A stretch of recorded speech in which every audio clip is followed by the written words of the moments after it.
9월 9일 김은재 뉴스인 두 번째 코너 여의도 박장대소입니다.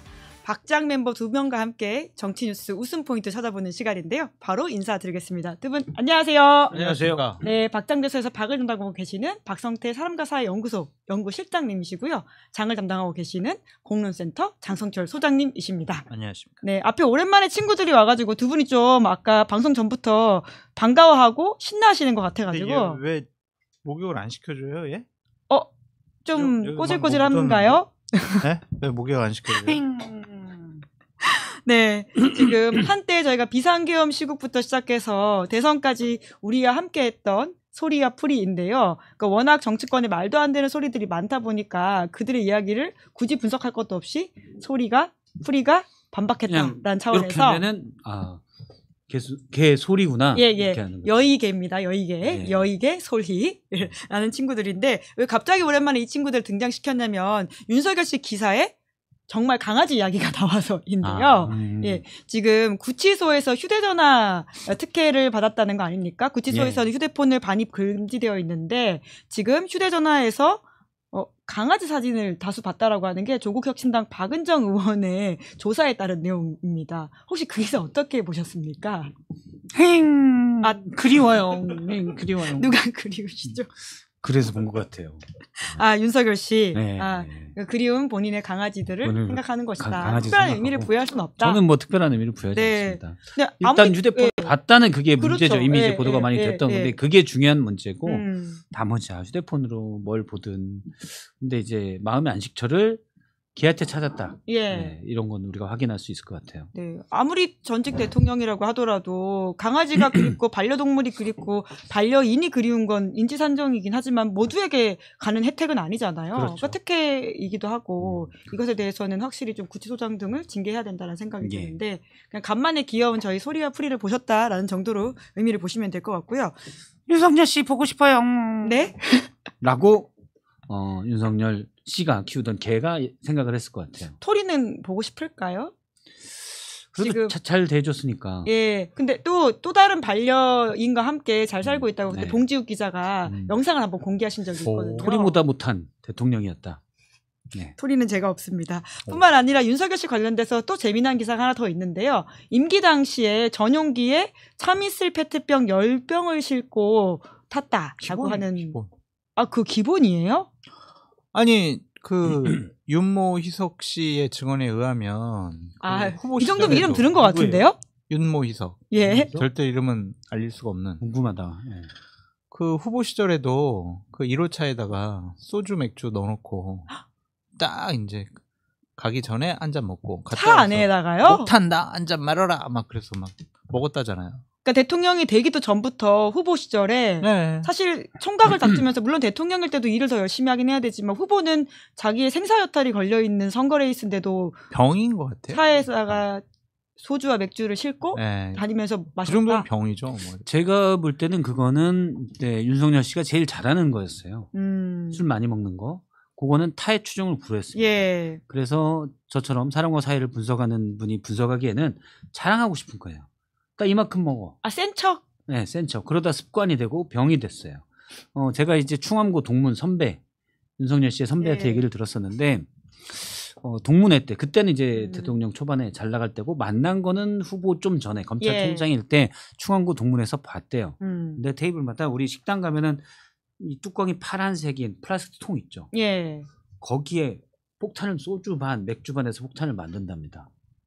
살아나기 힘든. 그래서 그걸 가지고 테이블 돌아다니면서 먹는데요. 예. 그래서 그거를 너끈히 마셔야 이놈 제대로 됐구만. 이런.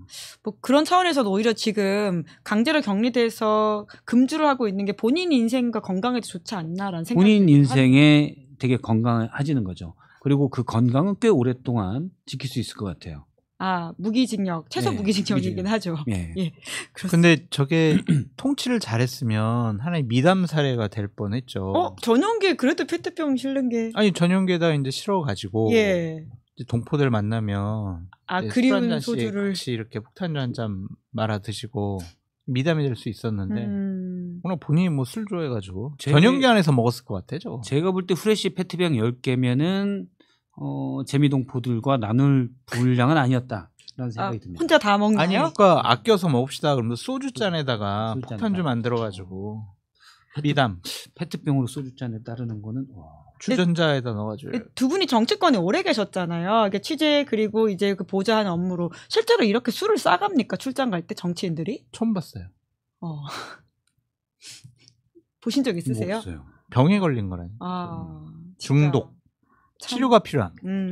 페트병은 근데 좀 더 독하잖아요. 원래 페트병 소주는 과실주 담글 때 쓰거든요. 예. 보통 요즘 소주가 병에 있는 건 16도, 17도 낮아졌죠. 많이 순해졌는데 페트병 제가 최근에 대학교 때 먹어보고 안 먹어본 것 같은데 조금 과실주 담글 때 쓰는 거서 25도 꽤 독해요. 깨지기 쉬우니까 유리병 있는 거는 안 가져갔겠죠. 그렇구나. 네. 섬세한 가볍고 네. 무게도 가볍고.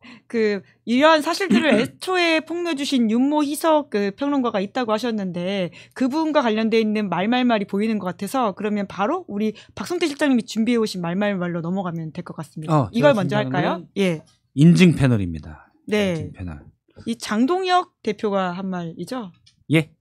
장동혁 대표? 장동혁 대표가 이제 연합뉴스 인터뷰에서 주말 사이에 국민의힘 패널들이 방송에 나가는데 당의 입장과 공식적인 입장과는 다른 얘기를 하고 어떻게 보면 해당 회견을 하는 분들이 있다. 그래서 이런 것들이 과거에 누적된 분들, 그러니까 쌓인 분들이 또 그러면 결단하겠다. 결단. 이 결단에 대해서는 당 대변인 등이 나와서 이제 징계위원회로 해볼 수 있다. 이런 식 취지로 얘기를 했고, 예. 그리고 이제 패널 인증제를 해야 되겠다. 그러니까 국민의힘 당에서 공식적으로 이분이 당 입장을 대변하는 사람입니다. 라는 라벨, 인증을 붙이겠다는 거잖아요. 근데 그 인증제 같은 경우는 괜찮은 방송에서는 예를 들어 시사인 또는 뭐 몇몇 괜찮은 방송, 지상파 방송도 있고 종합편성 방송도 있고 지상파 라디오 등도 있죠. 이런 데서는 이분은 못 쓰는 인증이 될 것 같아요. 오히려 그게 붙어 있으면 피해라. 그렇죠. KH 마크라고 보면 될까요? 국힘이니까. 그거 괜찮네요. 역시 아이디어가 번뜩번뜩. 역시 대단하십니다. 네. 제가 그래서 방송법을 찾아봤어요. 방송법 찾아봤는데 방송법 제5조 5조니까 앞에 있죠. 상당히 5조의 1항은 방송은 인간의 존엄과 가치 및 민주적 기본 질서를 존중해야 한다라고. 방송법에 그런 내용이 있어요? 네. 방송법 5조에 방송의 공적 책임 항목으로 방송은 인간의 존엄과 가치 및 민주적 기본 질서를 존중해야 된다라고 했기 때문에 지금 내란을 두둔하는 국민의힘의 공식 인증 패널은 방송에 출연할 수가 없습니다. 논리적 구성이 완벽하게 되어 있네요. 됐죠. 그다음에 5조의 2항 방송은 국민의 화합과 조화로운 국가의 발전 및 민주적 여론 형성에 이바지해야 하고 지역 간, 세대 간, 계층 간, 성별 간 갈등을 조장해서는 아니 된다. 이렇기 때문에 국민의힘 패널은 못 나오는 거예요. 인증 패널은. KH 마크 붙어 있으면 오히려 빼라. 그렇죠. 이야기다. 제가 딱 보니까 방송법 위반이에요. 그러게요. 근데 누가 봐도 이런 문제를 지적받을 수 있을 텐데 왜 장동혁 대표는 그런 이야기를 했을까요? 권력을 잡으면 자기한테 싫은 소리 하는 사람들이 싫은 것 같아요. 옛날에 정진석 비대위원장도 그랬죠. 보수 참칭 패널로 몰리지 않으셨습니까? 바보 같은 짓이에요. 예, 그것의 다른 버전이 지금 국민의힘 인증 패널이다. 여당일 때는 아마 저런 것에 압력에 굴해가지고 패널들 출연을 바꾸거나 정지시킬 만한 방송사들이 있겠죠. 실제 영향을 미칠 수 있을 정도가 있었다, 과거에. 최근 뭐 당했으니까. 국민의힘이 여당일 때 실제 KBS, YTN 다 잘렸죠. KBS, YTN, SBS, MBN, 채널A, TV조선 다 잘렸네. 나 방송왕 어떻게 하고 산 거야? 내가 살려줬잖아요. 감사. JTBC는 계속 나왔잖아요. 감사. 사실 JTBC에서 한 방송 때는 잘렸는데 JTBC는 계속 나왔어요. 예. 얽히고 얽힌 인연이시네요. 그러니까 바보 같은 짓인 것 같아요.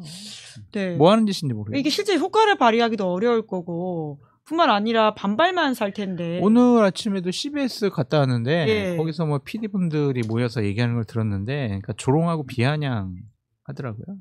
그냥 바보들의 대행진? 뭐 이런 취급을 하더라고요. 소위 말하는 친환기 찍어내기 용 아니냐 이렇게 지금 볼 수밖에 없는 게 그런 포스터도 아까 돌아다니더라고요. 근데 저게 훈장 역할을 할 수가 있겠죠. 오히려 훈장이다.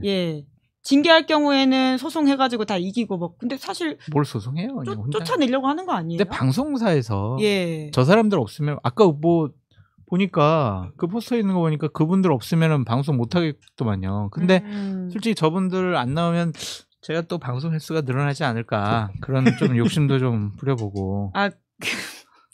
네.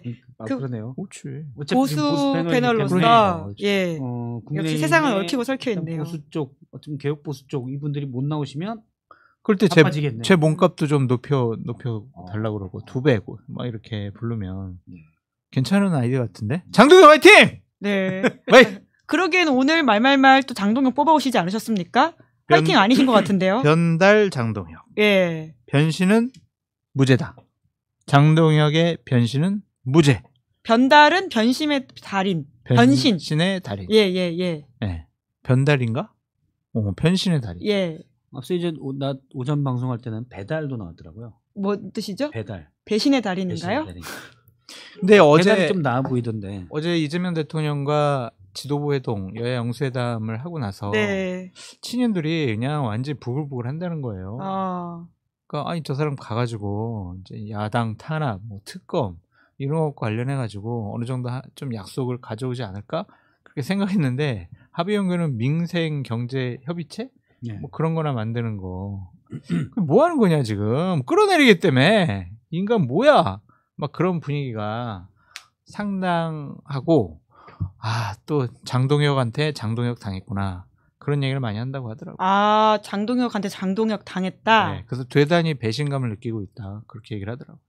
그러면 왜 했어? 예. 그냥 지 1.5선 당대표로서 대통령과 같이 앉아 있으면서 지도자급으로 본인 이미지 주려고 한 거 아니야? 그냥 자기 정치 이용한 거 아니야? 당을 위해서 뭐 했어? 당대표가 가가지고. 이거 뭐 하는 거야 지금?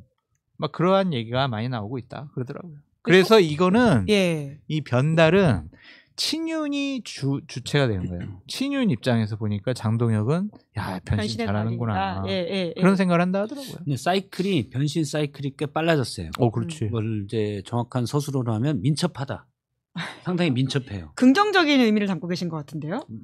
국어국문과 출신이신데 다른 뜻이 생각이 안 나서 다른 표현이 생각이 안 나서 죄송합니다. 목이. 근데 어쨌든 이전에는 한 사이클 6개월 정도 사이클이었거든요. 그러니까 친한계 핵심이었다가 계엄 이후에 12월 초순 이후부터 갑자기 친윤 핵심으로 갔죠.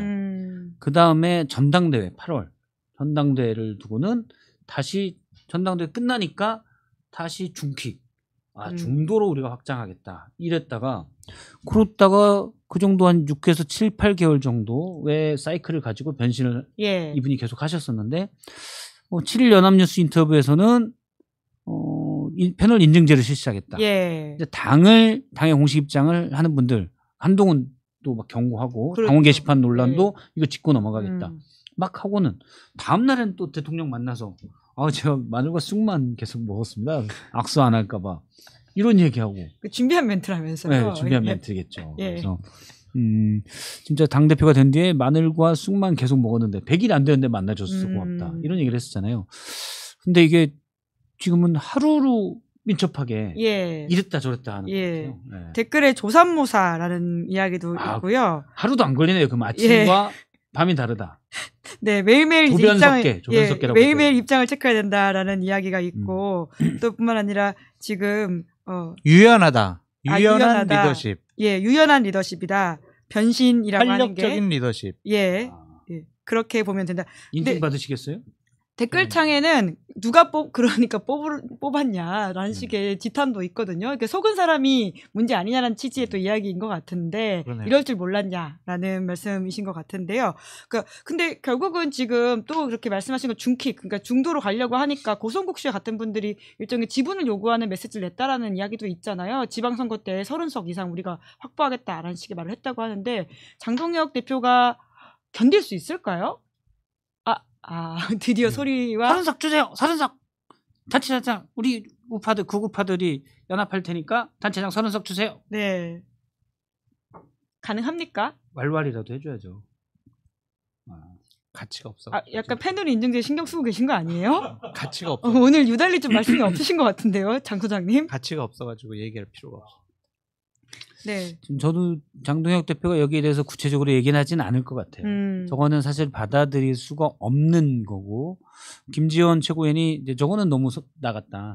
받기 힘들다라고 공식적으로는 얘기했습니다. 장동혁 대표와 아마 이 부분을 공유한 것 같지는 않지만 김민수 최고위원은 어떻게 생각할지 모르겠는데 장동혁 대표가 그냥 그렇다고 노도 아니고 그냥 못 들은 척하고 있을 거예요. 제가 볼 때는 고성국 씨가 장동혁 대표가 계속 중클릭, 중킥 이렇게 하니까 이 녀석 봐라 하고 이제 한번 던진 거 아닌가 라는 생각도 좀 듭니다. 근데 버틸 수 있을까요? 여튼 그 사람들은 뒷배에 없고 당선이 됐는데 계속 이런 식의 압력이 나온다면. 이준석 그 의원 당 대표실에서 놀라운 걸 하나 보여줬죠. 무슨 일이 있어도 버틴다. 쫓겨나기 전까지는 버틴다. 그래서 옛날에는 당 대표가 어떤 명분, 책임감 이런 게 있는 자리였다면 지금은 형식적인 당 대표. 그러니까 형식이라는 것, 형식적으로 쫓아내지 않는 난 버틴다. 이게 약간 돼 있는 것 같아요. 그리고 이어서 김문수 후보가 지난번에 역시 김덕수 단일화 계속 얘기했다가 나중에 할게. 그러고 보니까 그런 면면이 꽤 있네요. 그렇게 버텼잖아요. 그래서 이전처럼 과거에 약속했잖아. 이런 것들이 이제 의미가 없다. 자, 지금 분위기가 당신이 당대표를 계속 우리가 밀어줬는데 당신이 그러면 안 되지. 이건 이제 다 의미가 없는 시대가 됐다. 그런데 뭐 장동혁 대표는 변달이잖아요. 이제 호칭이. 그래서 또 변할 거예요. 뭘로 바뀌나요? 아니 또 어려워지면은 고 박사님 하면서 손잡고 뭐 30석은 좀 무리고 고 박사님께서 저희 좀 공관위원 많이 지도 좀 해주시고 선거 전략도 좀 짜주시고 뭐 여론조사도 좀 해주시고 그러면은 고 박사가 가만히 있지 않을까 그런 사람들. 요거 국민의힘에서 장동혁 그 친윤 뭐 이렇게 개파가 아닌 분들은 눈여겨보셔야 돼요. 지금 장수현님이 좋은 얘기 해주셨는데 물밑으로 단체장 한 3석 정도에서 전문용어로 쇼부 볼 가능성이 있다. 그것도 많잖아요 사실. 그러니까 저 정도 되면 그 건진이 공화 군수와 경북도의원 등 뭐 군의원 뭐 이렇게 해가지고 돈 받고 했잖아요. 그렇죠. 근데 어떤 정치적 영향력으로 일부 극우 유튜버들이 자 내가 딴지 안 걸 테니 얘는 해줘라. 쇼부 볼 가능성들. 근데 이제 그거는 안 할 것 같고 공천은 안 하고 그냥 돈으로 해결해 볼 것 같아요. 돈으로 쇼부. 그거는 감옥 갈 일 아닙니까? 여론조사 얘기 말씀드렸잖아요. 여론조사를 주는 거예요, 용역을. 일을. 그러면 그게 여론조사 비용이 어마어마하거든요. 경선 붙이잖아요. 경선 여론조사 해야지. 본선 경쟁력 여론조사. 그거 전국 단위로 해봐요. 어마어마해요. 그럼 전환길 뉴스가 이제 전환길 여론연구소 이걸 만들겠네. 만들겠죠. 이제 자회사로. 거기 우리 이제 취직할 수 있어. 오늘 계속 뭔가 미래를 담보하는 이야기를 많이 하시는데 민첩해. 유연하죠. 변달. 장 소장님도 변달은 아니신 거죠? 이제 우리의 미래를 생각할 때가 됐어요. 나이도 한 살 더 먹고. 변신의 달인. 변달이 뭐냐고 질문이 있길래 말씀을 드리고 있는데요. 장동혁 대표가 그럼 아직 최고위원 지명직을 안 선정하고 있는데 고민하는 것 같아요. 할 사람이 없는 것 같아요. 없어요? 누가 하겠어요 지금. 찾으면 있지 않을까요? 그래도 41%를 얻은 정당인데. 아니 근데 제정신이면 어떻게 하겠어요. 제정신을 가진 사람. 제정신인 사람이 없다. 그러니까 장동혁 후보의 편을 들어주는 그 약간 좀 이상한 사람들, 도핑 테스트가 필요한 분들이야 할 분들이야 뭐 많이 있겠지만 그냥 약간 좀 정상적인 분들은 거기 가서 어떻게 지명직 최고를 해요. 그 최고위원들 몇몇 봐. 김재원, 김민수, 뭐 장동혁 대표 뭐 이런 사람들이잖아요. 거기서 어떻게 최고위원 회의를 해? 송원석. 환장하는 거지 이제. 예상되는 인물은 전혀 없으십니까? 모르겠어요. 이거. 안 나오네. 저도 뭐 전혀 없어요. 그러니까 의외 인물이. 장동혁 대표는 아마 무조건 자기 편을 들어줄 사람을 뽑아야 되잖아요. 그런데 본인이 일단 전당대에서는 구급 포지션을 해서 당대표가 됐고 그런데 지금은 중클릭을 해서 변달의 모습을 보이고 있는데 자기 편을 무조건 들어줄 사람이 구구냐 중도냐 애매한 거죠. 본인이 계속 바뀌고 있기 때문에. 본인이 계속 바뀌니까 이 양쪽에 이쪽에 있는 사람들이 누가 충성할지를 모르는 거예요. 내 속에 내가 너무 많네요. 아니면은 내 속에 내가 아니면 이진숙 방통위원장이 이제 정보조직법 통과되면 그만둘 수밖에 없잖아요. 그때까지 좀 기다리는 것이 아닌가. 그건 아닐 거예요. 아니에요. 왜냐면 이준숙 방통위원장은 컨트롤 안 되는 분입니다. 그래서 장동혁 대표도 그걸 알 거예요. 내가 시켜줬지만 컨트롤 안 될 거다. 그렇지. 또 빵 사달라고 막 계속 그러죠. 빵은 먹을 수 있어요. 그래서 최고위원회 때 빵 사달라고 그러고 아침마다. 예. 네. 뭐 하지만 가능성이 있다 없다 두 분의 의견이 살짝 나뉘실 것 같다라는 생각을 접겠습니다. 아 접으실 거예요 벌써? 박 실장님 말 들어보니까 아닌 것 같네요. 전반적으로 유연해. 오늘 변신의 달인이신 것 같아요. 오늘 변달이신 것 같은데요. 빌더. 제가 치고 들어가야 되기 때문에 네. 30명 없어지면 내 자리만 3개는 생기겠지. 네, 변달 장성철 선생 오늘 함께하고 계시는데. 그렇죠. 언제든지 전 시간이 여유가 있으니까 언제든지 연락 주십시오. 네. 작가님들, PD님들. 장동혁 대표의 한 수가 나름 영향을 미치고 있네요. 그럼요. 그래서 인생은 모른다. 야, 새로운 대표를 매번 비판했지만, 그렇죠, 복잡해져. 비판했지만 본인은 당원이 아니기 때문에 당원인 사람이 쫓겨난 인증 패널이 안 되고 쫓겨난 자리에 내 자리가 늘어났는데 이런 생각. 자, 얼른 다음 속보로 넘어가 보죠. 방금 나온 속보인데요. 조국 혁신당에서 지금 지난주에 성비 사건이 폭로되지 않았습니까? 강미정 전 대변인이 탈당을 하면서 본인을 직접 오픈을 해서 이야기를 공론화 다시 한번 시켰는데요. 관련해서 지도부들이 다 사퇴를 했고 방금 나온 의원총회 결과에 따르면 조국 원장을 지금 혁신이 비대위원장으로 조국 혁신당 비대위원장으로 지금 올린다라는 소식이 있습니다. 어떻게 보십니까? 외계인들 같아요, 저 사람들은. 저 4차 가해 같아요, 4차 가해. 4차 가해가 뭐예요? 1차 가해는 당사자고 4차 가해. 2차 가해는 이제 차광욱 씨 같은 사람이 하는 거고 3차 가해는 조국 혁신당 멤버들 중에서 최강욱 씨를 옹호한 사람이 3차 가해고 4차 가해는 조국 전 대표를 당대표로 하려는 것이 4차 가해가 아닌가. 왜냐면 그 누구지? 박은정 씨가 누구지? 박은정 의원? 아니. 강미정. 강미정 대변인 피해를 당하시면서 인터뷰를 했잖아요. 그때 조국 전 대표가 여러 가지 자기가 얘기를 했는데 답이 없다. 해결을 안 해준다. 막 그래가지고 조국 전 대표도 저격을 했는데 그분을 참 이렇게 또 당대표로 비대위원장으로 모셔온다? 전 상식적으로 아무리 생각해도 이해가 되질 않아요. 네, 제가 의총 결과를 짧게 다시 한번 말씀을 드리면 의원 다수는 조국 혁신당 비대위원장으로 조국 혁신정책연구원장을 당무위원회에 추천하기로 하였습니다. 비상대책위원회는 당 내외의 역량을 모아 신뢰를 회복하고 혁신을 실현할 것입니다. 창당 초심으로 다시 시작하겠습니다. 이렇게 방금 밝혔습니다. 아니 아침 방송에는 조국 전 대표가 올 가능성이 높다. 거의 길을 터주기 위해서 저런 걸 거다. 그렇게 이제 얘기를 했는데 설마 했어요. 근데 저는 올바른 일처리 방식은 아닌 것 같아요. 이게 그러니까 지금까지 있었던 일을 다 빼고 그냥 뺀다는 거는 일단 제하고 비판도 많이 받았잖아요. 그거 빼고 다시 오늘부터 생각해도 정부 감각이 상당히 떨어지는 거다라고 봅니다. 그러니까 지금 좋은 선택이 아니다 이렇게 비판을 하시는 거죠. 왜냐하면 여기에서 이 논란에서 조국 혁신당의 전 대표 조국 사실은 상징이잖아요. 당 이름에 본인 이름이 들어가 있잖아요. 그런데 책임이 없냐? 있죠. 가장 어떻게 보면 크죠.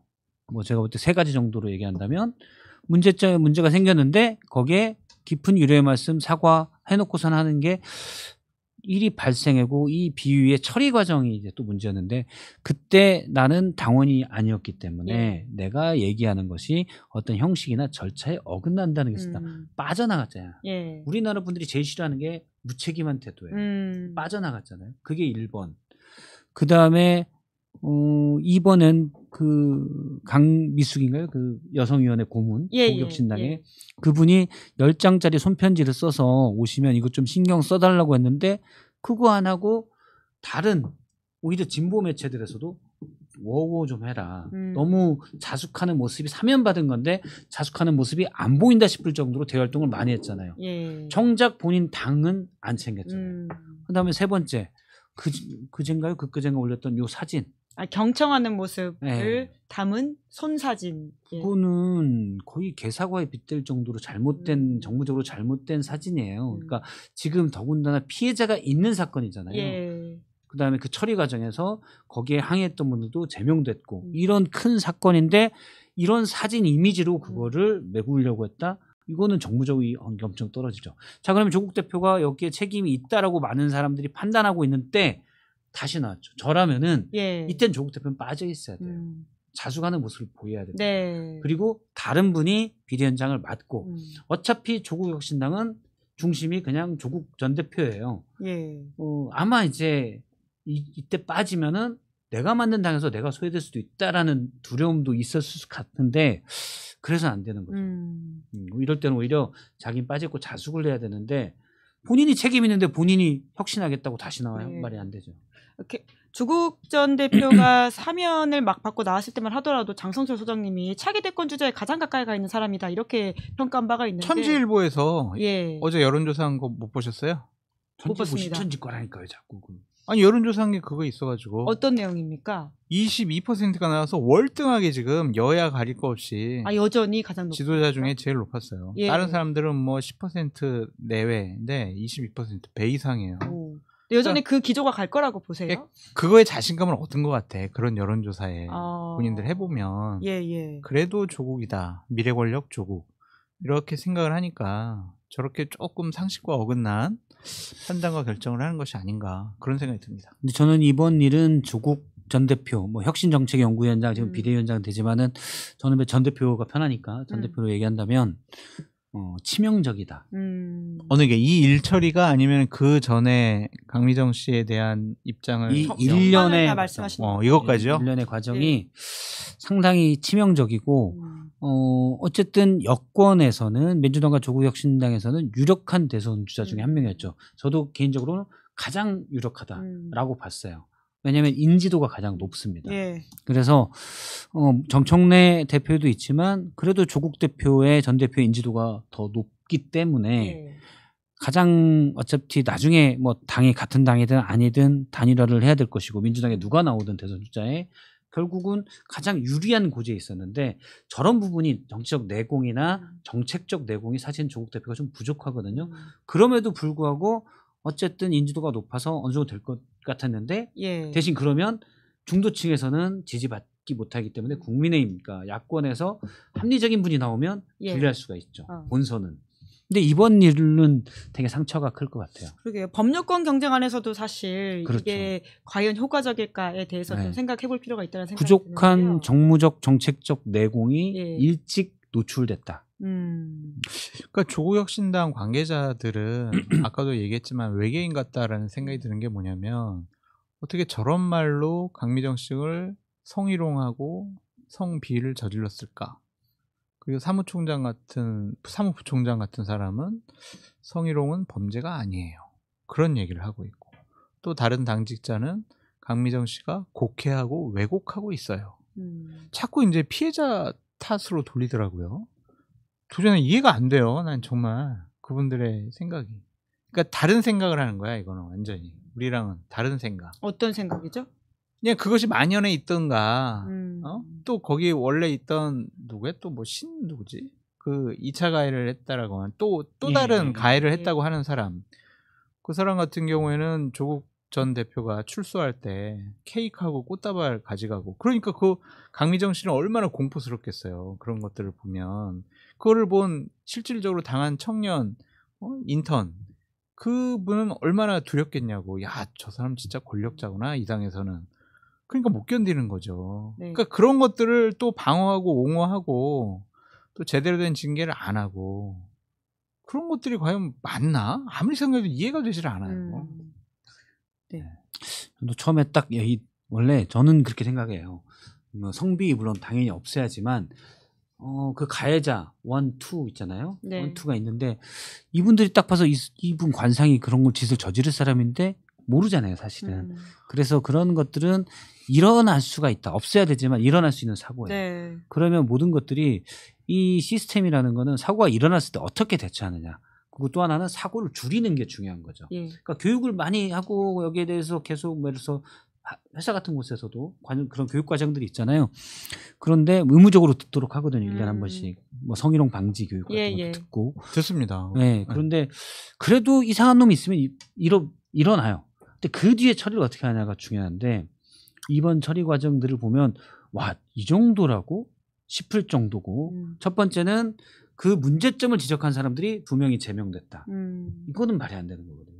그다음에 두 번째 그 문제에 항의하면서 강미정 대변인이 환멸을 느끼고 탈당 기자회견을 했는데 반박 공식 입장이 딱 나온 게 팩트 체크예요. 급여 못 받고 그러니까 급여 줬다. 이게 거기서 중요해요. 그러니까 그런 식으로 접근하는 걸 전 보고 이 당은 리스크에 대한 시스템이 전혀 없구나. 일단 피해자가 있고 피해자가 피해자 처리 과정에 피해 처리 과정에 있어서 환멸을 계속 항의를 했는데 네. 자잘한 걸 가지고 팩트 체크해서 대응하는 거 보고 기본이 이거는 되게 어렵겠다 했는데 지금 조국 전 대표 이 사진까지 해서 그 뒤에 계속 사고 연수입니다. 예.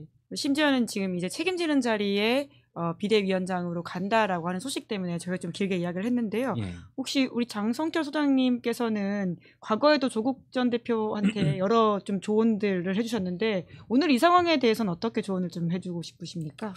지금 조국 전 대표는요, 비대위원장으로서 취임하는 것이 아니라 혁신정책위원장, 혁신정책원장을 그만두는 게 맞아요.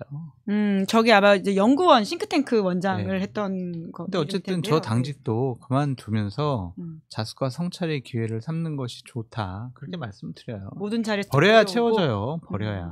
이거 자꾸 움켜쥐면은요, 권력은 모래알 같아요. 움켜줘봐요. 다 손가락 사이로 빠져나가지. 권력은 이렇게 두 손으로 모래알 딱 맞추면 다 있잖아요. 그러니까 좀 저렇게 권력에 집착하는 모습 보이는 것 너무 조급해 보이거든요. 이해가 되질 않아요. 저희 옆에 참모를 하면 진짜 좋은 상품이기 때문에 잘할 수 있을 것 같거든요. 포장도 참 예쁘게 하고 안에 내용물도 잘 다듬고 그러면 괜찮을 것 같은데 왜 저렇게 급한지 이해가 되질 않습니다. 그러니까 원래 저런 사람이고 저렇게 생각하는 사람들만 모여 있는 것이 맞다라고 생각할 수밖에 없죠. 그래서 저 외계인이라고 그러는 거예요. 생각을 해보세요. 정당에서 일할 사람을 뽑는데 술집에 데리고 가서 면접을 봐요. 말이 되냐 그게 진짜. 상상을 못하겠어요. 이해가 되질 않아요. 참. 조국 혁신당 이야기를 길게 했으니까 그래도 오늘 저희가 준비한 썸네일 메인이 정청래, 우상호 두 분과 관련돼 있는 이야기거든요. 네. 오늘 아침 중앙일보에서 나온 단독 보도인데 검찰개혁안을 두고 지난 주말 사이에 있었던 당정대 회의에서 뭐 일정 부분 이견이 있었다라고 하는 보도인데 우선 아침에 나온 대통령실 입장은 이견은 없다라는 식의 이야기인데요. 이견이 있어요. 있나요? 예. 하도 있잖아요. 예. 세부적인 내용을 조율하고 있어요. 이거잖아요. 예. 이견 있는 거지. 이견이 없으면 세부적인 내용을 조율을 왜 해? 대통령실 입장을 정확하게 말씀드리면 큰 틀에서 공감대가 있고 세부적인 내용을 조율 중일 뿐 당정 간 이견이 있는 것은 아닙니다. 이렇게 했거든요. 이 말은 이견이 있다는 뜻이라는 거죠? 그렇죠. 저는 검찰개혁안 되게 중요한 거거든요. 그래서 물론 뭐 크게 보면 수사 기능을 어떻게 유지할 것인가, 그러니까 중수청을 어떻게 설계할 것인가가 하나가 있고 또 하나는 이제 보안수사권, 보안수사권이라고 해서 자꾸 수사권 얘기가 들어가는 거지만 이거는 그냥 표현이 전 바꿨으면 좋겠어요. 이건 경찰 수사에 대한 통제예요. 보안수사라는 게. 그래서 이 경찰 수사는 믿을만 하냐? 검찰도 사실 못 믿죠. 그렇죠. 권력에 저항하는 것들이 권력의 어떤 가장 앞에서 뭐 개라고 하기까지 그렇고 어쨌든 네? 권력에 뭐 이렇게 우리 소리를 그냥 잠깐 보여주셔도 될 것 같습니다. 권력에 이렇게 있었잖아요. 그런데 그 윤석열 정부 때 특히 그런 모습들이 많이 보였기 때문에 고쳐줄 수가 없는 지경에 이른 건 맞는데 그래서 뭔가 대대적인 개혁이 필요한데 그렇다고 해서 그러면 권력 수사하는 이 검찰이 비판을 세건 권력 수사를 하는 과정에서 있었던 일들이거든요. 그러면 아예 권력 수사를 빼면 누가 할 거냐? 그럼 경찰이 하게 되는데 경찰은 믿을 만하냐? 경찰은 더 믿기가 힘들다는 거죠. 서로 간에 견제를 해야 되는 거죠. 중요한 건 권력에 흔들리지 않게끔 견제하는 장치가 필요한데 아예 빼버리면 그러면 중요 범죄 이런 뭐 경제도 마찬가지로 대기업 범죄나 이런 것들을 누가 할 거냐? 그게 지금 붕 떠버리는 거죠. 물론 경찰이 할 수 있죠. 근데 경찰이 아직 그 정도 수사에 역량이 없어서 상당히 오래 걸린다. 그래서 저는 물론 이제 개혁이 필요하지만 되게 신중해야 된다고 얘기하고 계속 했는데 물론 많은 이제 민주당 지지층들에서 개혁을 빨리 해야 된다라는 뭐 그렇게 얘기하는 입장도 이해했는데 제 개인적으로는 저는 우상호 수석 얘기가 맞다고 생각하는 편입니다. 네, 뭐 워딩이 그렇지 않다 이렇게 주장을 하고 있긴 하더라고요. 우상호 수석 쪽에서는. 네. 근데 그거는 대통령 뜻이다. 뭐 내가 혼자 이렇게 하려고 하느냐. 뭐 이런 식의 얘기가 나왔다. 배고파요. 밥 먹고 싶어요. 뭐 똑같은 말 아니에요. 뭐 근데 저 갈등이 폭발할 수도 있을 것 같아요. 어디서? 아니 저 정청래랑 대통령하고 지금은 이재명 대통령의 시간이고 이재명 대통령이 국정 운영을 잘 할 수 있도록 뒷받침하는 게 당에서 할 일인데 당이 지금 주도권을 가지려고 하는 것이 큰 문제가 아니냐. 그 뒤에는 누가 있냐? 김어준 씨가 있다. 뭐 그렇게 지금 공격도 하고 있잖아요. 정청래 대표가 지금 대통령실에게 엄청나게 지금 서운하고 부글부글 끓고 있어요. 아, 정청래 대표가요? 지금 우상호 뭐 정무수석 등 대통령실 관계자도 그렇지만은 아니 뭐 하는 거야 지금 정청래 대표 지금 당대표 됐다고 지금 막 우리 권위에 도전하는 거야? 말 안 듣네. 하고 싶은 대로 다 안 해. 그래서 부글부글인데 정청래 대표도 불만이 엄청나게 많다는 거예요. 독대를 안 해줘서. 단독 해동. 신임을 주지 않은 거예요. 그러니까 봐봐요. 처음 뽑혔을 때 휴가 가버렸어요. 휴가 갔다 와서는 박찬대 전 후보랑 같이 만났죠. 그러고 난 다음에 어떻게 했어요? 지도부 다 불러가지고 만났잖아. 근데 어제 봐봐요. 장동혁 대표는 만나줬다고 단독회동 30분. 네. 정청 대표 안 해줬잖아요. 아니, 어제는 야당 대표만 만나는 거고. 아니 그러니까 그런 일련의 과정들을 쭉 살펴보면은 정청래 대표랑 이재명 대통령이 단독회동하는 모습 그런 이미지를 주고 싶지 않은 거예요. 여당 당대표는요 대통령과 독대하면서 자기의 권한과 권위가 높아져요. 근데 이걸 안 해주고 있다? 정치적인 문법으로 해석을 하면 지금 이재명 대통령이 정청래 당대표를 불신하고 있다. 힘을 실어주기 싫어하고 있다. 이렇게 해석할 수밖에 없어요. 왜냐하면 계속 욕을 하고 있거든. 주례회동합시다. 단독회동합시다. 만납시다. 그러는데 안 만나주잖아. 왜 안 만나주겠냐고요. 견제하는 거예요. 수시로 소통하는 사이여서 따로 안 만난다. 이렇게 볼 수는 없는 건가요? 수시로 소통한다고요? 수시로 소통을 한다? 그거는 가정이잖아요. 근데 이제 제가 얘기하는 거는 전화통화가 아니라 이미지예요. 이미지. 딱 모양새 두 자체. 분이 만나가지고 악수하고 앉아가지고 회동하는 모습. 근데 과거에도 보면 여당 대표와 대통령이 독대하는 모습이 나온 거는 한 번은 만나주거든. 그게 이제 한동훈, 윤석열이 둘이 대판 싸운 다음에 사람들이 다 화해하라. 아니었던 것 같은데. 화해하라 해가지고 잠깐 독대 비슷하게 하는 모습이 연출된 거 정도. 정진석 비서실장이 맞아요. 옆에. 힘을 실어주지 않는 거라니까요. 그러니까 대통령이 되면 다른 권력이 커지는 것을 좀 견제해요. 그러니까 왜 안 만나주겠냐고. 그냥 견제하는 거라니까. 근데 물밑에서 비공개로 만나는지는 모르겠지만 사실 공개적으로 만난 적은 이전에도 별로 없었던 것 같아요. 문재인 정부 때도 그런 건 많지는 않았던 것 같고. 많지 않았는데 한 번은 한다니까. 근데 이제 사이가 안 좋은 건 제가 볼 때 뭐 맞는 말 같아요. 사이가 안 좋다기보다도 정확한 표현으로는 서로 생각이 다르다. 삐그덕거리고 있다. 왜냐면 있다. 저희 여당 중진 의원한테도 들었어요. 저한테 물어도 안 받는데 얘기해 주더라고요. 안 물어도 말을 하나요? 네, 저는 잘 안 물어봐요. 근데 왜 말하죠? 얘기하라는 거죠. 방송에서 말을 해달라. 실제로 지금 대통령실과 당 사이에 일종의 긴장감 혹은 뭐 긴장감이 아니라니까. 뭘 얘기했냐면 폭발까지예요. 검찰 개혁안 정성호 장관한 중수청을 법무부에 두고 보안수사권을 두고 이런 부분도 있잖아요. 이거 대통령 뜻이다. 정성호 장관이 얘기한 거는 정성호 장관이 그냥 혼자 당이 뭐 또는 임은정 지검장의 주장대로 검찰에 포섭돼서 그게 아니고 대통령 뜻이다. 그 얘기를 여당 중진 의원이 저한테 하더라고요. 대통령 뜻이다. 물어보지 않았거든요. 이게 대통령 뜻이냐고. 왜냐면 뻔히 그럴 것 같으니까. 근데 물어도 안 봤는데 전화해서 알려주더라고요. 그러니까 이견이 없는 게 더 이상한 게 아니냐 이런 댓글이 있긴 한데요. 근데 이게 있어요. 뭐냐면 지금 정권 초기잖아요. 그럼 대통령의 생각, 국정 운영의 방침 그런 것들이 좀 국정 운영에 반영될 수 있도록 집권 여당은 뭐 법률적으로 국회에서 예산적으로 뒷받침해주는 역할을 하는 거거든요. 물론 그냥 무조건 하수인 역할을 하라는 건 아니에요.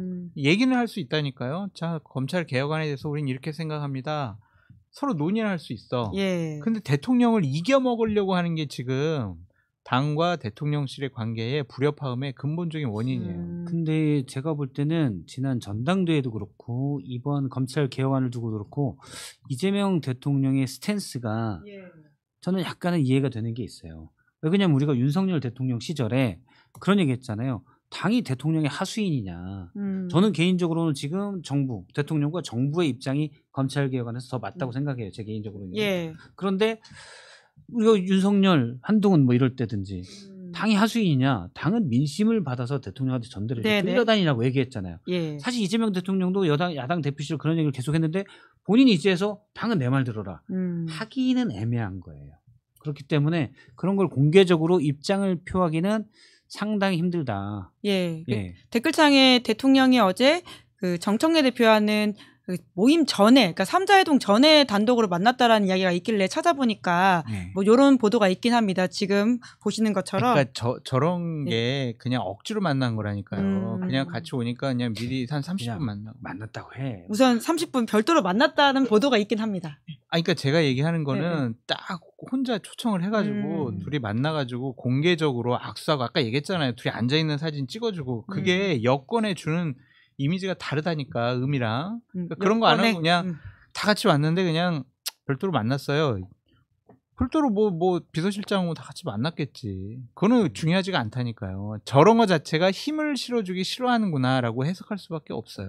더 뭔가 모양새를 내야 된다 이런 말씀이신 것 같은데 9월 11일에 대통령 100일 기자회견이 있으니까 이런 질문도 혹시 나오면 물어볼 수도 있겠다라는 생각이 들기도 하고요. 근데 뭐 정치권은 오래 계셨으니까 계속 왜 대통령 뜻을 안 따르냐라고 얘기하지만 저도 따라야 된다고 보지만 형식적으로는 사실 무조건 당이 따르는 건 아니다. 이렇게 생각을 해요. 그래서 건전하게 좀 더 토론이 돼야 되는데 예를 들어서 뭐 중수청을 어디에 둘 거냐라는 문제도 마찬가지로 토론이 돼야 되는데 사실 정부조직법도 일단 협의해서 조율한 게 일단 정부조직법만이라도 그러니까 중수청을 어디에 둘 거냐만이라도 추석 전에 해결하자는 거잖아요. 근데 그것도 좀 너무 시한을 정해두는 건 검찰개혁이라는 중요한 과제에 대해서 당이 너무 성급한 것 같다. 제가 늘 하는 얘기가 분노는 어떤 문제점이나 잘못을 해결하는 단초가 되지만 분노로만 매듭 지을 수는 없어요. 왜냐하면 워낙 민생에 여러분의 파장이 크기 때문에 근데 민주당 지지층 또 민주당 주요 인사들이 검찰에 대해서 분노하고 이런 지점은 충분히 이해하지만 그렇다고 해서 뭐 검찰을 없앤다거나 또는 뭐 완전히 다 수사를 못하게 한다거나 그러려면 차라리 수사를 못하게 해야 되는데 수사 역량이 있으니까 또 그런 거 못하는 거잖아요. 그러니까 제가 거듭 얘기하지만 집권 여당이 입 다물고 가만히 있으라는 얘기가 아니라니까요. 충분히 본인들 생각, 당원들의 생각, 국민의 생각을 전달하는 맑은 눈과 귀가 되는 거 맞아요. 좋아요.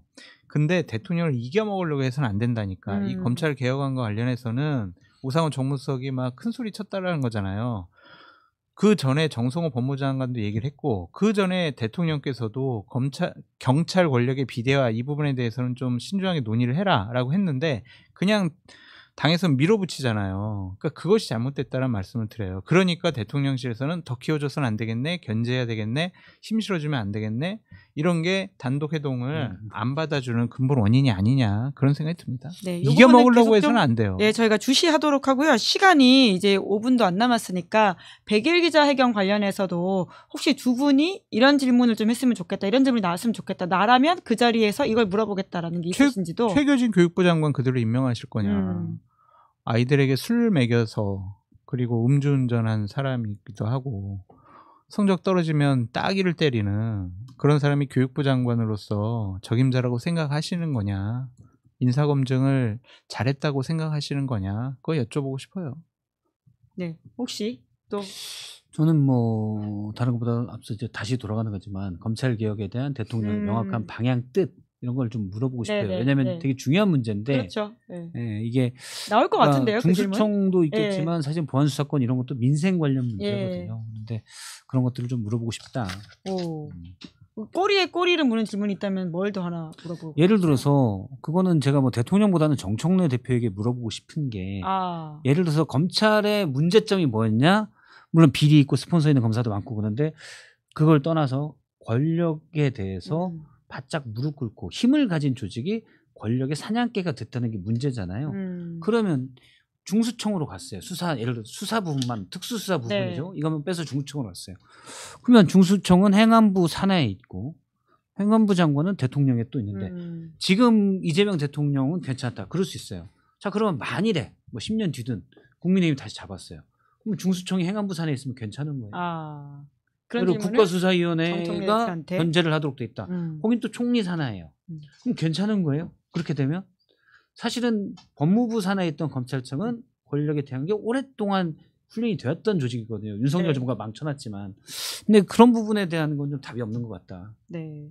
지금 장성철 소장님이 끝내야 된다라는 눈짓 수익을 주셔가지고 예, 여기서 끝내야 될 것 같다라는 생각이 드는데 여튼 이번 주 목요일 오전에 대통령 기자회견이 있으니까 이 두 분의 질문들이 나오는지도 눈여겨봐 주시면 좋을 것 같고요.